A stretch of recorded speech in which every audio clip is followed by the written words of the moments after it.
Welcome to Sociology Vibes, where we simplify challenging ideas into easy to understand insights.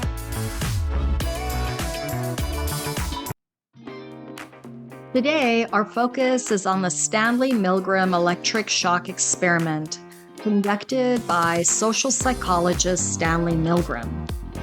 The findings of this experiment helped shape our understanding of people's obedience to authority. Milgram conducted these experiments in the early 1960s before the requirements for institutional review boards, or IRBs, were required. IRBs approve research involving human subjects, ensuring that ethical standards such as informed consent and protection from harm are upheld. Today, there is consensus that the Milgram experiment had unethical consequences for the research participants, and you will learn why later in this video. But first, let's examine how Milgram conducted the experiment and his findings. Research participants were told they were part of a study on memory and learning, and they thought they were helping the researcher by giving electric shocks to another participant who was the learner. And every time the learner gave the wrong answer to a question, they shocked the learner with electrical voltage. The research participants were unaware that the learner was actually an actor and that the electric shocks they gave were not real. The learner was situated in another room and only pretended to register their pain verbally. As the pretend electric shocks increased, they turned to pretend screams of pain and pleas to stop. The research participant did not know any of this, and every time the pretend learner made a mistake, the researcher or the lab director instructed the research or the participant subject to increase the shock level on the pretend voltage meter, which was a switchboard in front of them. The pretend learner would cry out in pain, begging to stop, and eventually go silent. Still, the researcher, dressed in a white lab coat, insisted that the participant continue, saying things like, "The experiment requires that you continue," or "You have no other choice, you must go on." And Milgram found that 65% of the research participants who went through this scenario gave the maximum electric shock, even though they believed that they were gravely harming the learner, and even though they heard the learner's painful cries and demands to stop, which eventually grew silent. Although most of the research participants appeared visibly uncomfortable, including sweating and shaking, they still followed the researchers' or the authority figure's instructions to keep going. This experiment demonstrated the power of an authority on obedience, even when it conflicted with a person's morals and ethical beliefs, to the point of gravely harming or killing others when directed to do so by an authority figure.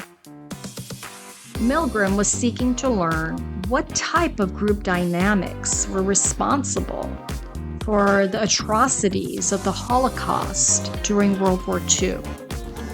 How could ordinary people in these Nazi concentration camps oversee the extermination of approximately 12 million people? Today, Milgram's experimental design is considered unethical because many of the subjects of the experiment experienced psychological trauma, having demonstrated that they were capable of causing great harm to others by simply following the suggestions of an authority figure. These research subjects were debriefed after the experiment and told that no harm had occurred. But due to the deceptive design of the experiment, the psychological damage had already been done. The research subjects left the experiment with the knowledge that they were capable of harming and even killing another person just because they gave in to the orders of an authority figure. Now, other researchers have since modified the variations of this particular experiment to meet ethical guidelines regarding not harming experimental or experiment participants. However, these modified experiments have only been replicated just a few times. But even so, they yielded similar findings to Milgram's experiment. Milgram's electric shock experiment found that people are more likely than not to follow orders from an authority figure. However, a more nuanced explanation from the subjects also shifted the responsibility to the authority figure.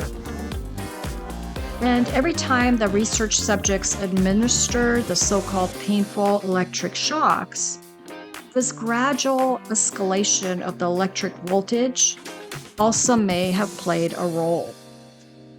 And even though this was an experiment, it's probably not too difficult to think of instances where people engage in unethical behaviors because they've been told to do so by someone in charge. For example, during the Great Recession in 2008, banks foreclosed on mortgages, and many people lost their homes unjustly when workers rubber-stamped court papers without investigating. People working for organizations that engage in unethical and even illegal practices, they tend to believe that they have no choice. In 2016, Wells Fargo was fined a substantial penalty when it was found that employees were creating unauthorized bank accounts due to unrealistic employee quotas set by managers.